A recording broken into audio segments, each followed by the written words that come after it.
नमस्कार बच्चों, आज हम इकाई नंबर 9 उलझन सुलझन इस इकाई को आज हम समझेंगे। इसका प्रकार है पहेलियाँ। देखिए, पहेलियाँ बूझना एक कला है। पहेलियों में छात्रों की तर्क और विचार शक्ति का विकास होता है। यहाँ पहेलियों के माध्यम से शक्ति का विकास करने का प्रयत्न किया गया है। मनोरंजन के कई साधन हैं, उनमें पहेलियों को सुलझाना भी एक है और इनके सुलझाने से हमारी सोचने की शक्ति बढ़ती है। इसके अलावा हमारी कल्पना को उड़ान भरने का अवसर मिलता है और बढ़िया मनोरंजन होता है। उलझन सुलझन पाठ का यही एक हेतु है। अब यहाँ पे देखिए, फर्स्ट है, एक फूल काले रंग का सिर पर सदा सुहाता, तेज धूप वर्षा में खिलता, छाया में मुरझाता।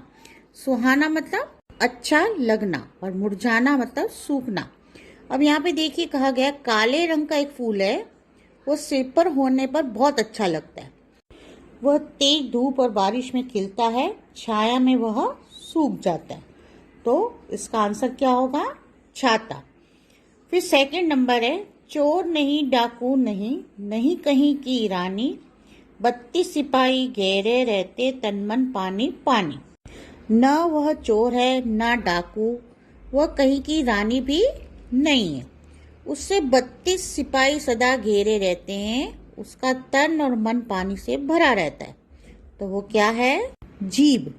अब उसके बाद देखिए, आदि कटे तो दशरथ सूत होता। आदि मतलब प्रारंभ और सूत मतलब पुत्र, मतलब प्रारंभ अगर कट जाए तो वह दशरथ का पुत्र राम कहलाता। मध्य कटे तो आम, अगर बीच का अक्षर कट जाए तो मैं आम कहलाता। अंत कटे तो काटूं लकड़ी, और यदि अंत कट जाए तो मैं लकड़ी काटने के काम आता हूँ, ऐसा साधन बन जाता हूँ। तो बोलो मेरा नाम।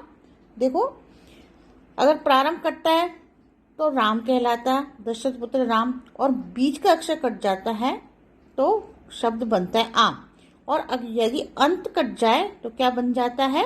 आरा। तो बोलो क्या नाम हुआ? आराम।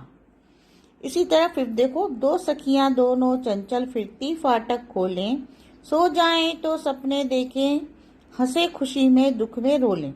अब देखो, दो सखियां हैं, दोनों बड़ी चंचल हैं, वे फाटक खोलकर घूमती रहती हैं, वे सो जाने पर सपने देखती हैं, वे खुशी में हंसती हैं, दुख में रोती हैं। तो वो क्या है? आंखें। दादा है पर दादी नहीं, भाई है पर बहन नहीं, 9 है पर 10 नहीं, रोजी है पर रोटी नहीं। तो क्या हुआ? दादा भाई नवरोजी। अब पेज नंबर 55 पे देखिए, पुनरावर्तन 2 में यहाँ पे आपको रूपरेखा के आधार पर कहानी लिखनी है। रूपरेखा दी गई है, तो ये कहानी मैं आपको एक बार समझा देती हूँ। एक कंजूस था, उसके पास सोने की बहुत अशरफियाँ थी।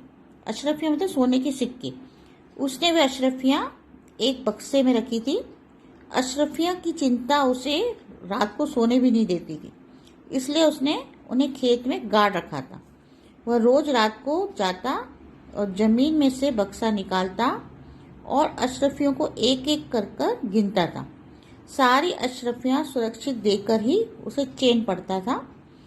एक दिन उसे अशरफियों को गिनते हुए एक चोर ने देख लिया। कंजूस जब अशरफियां गिनकर और बक्से को जमीन में गाड़कर चला गया, तब चोर ने सारी अशरफियां निकाल ली और बक्से में पत्थर के टुकड़े कंकड़ भरकर उसे जमीन में गाड़ दिया।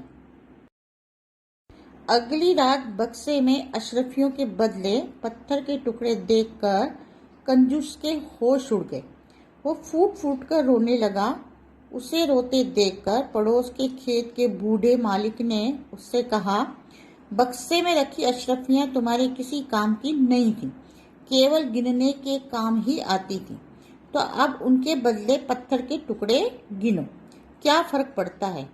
कंजूस क्या बोलता, वह सिर पीट कर रह गया। देखो बच्चों, ये इकाई आपकी लास्ट इकाई थी। यहाँ पर आपका हिंदी का पोर्शन भी कंप्लीट होता है। आज के लिए इतना ही। नमस्कार।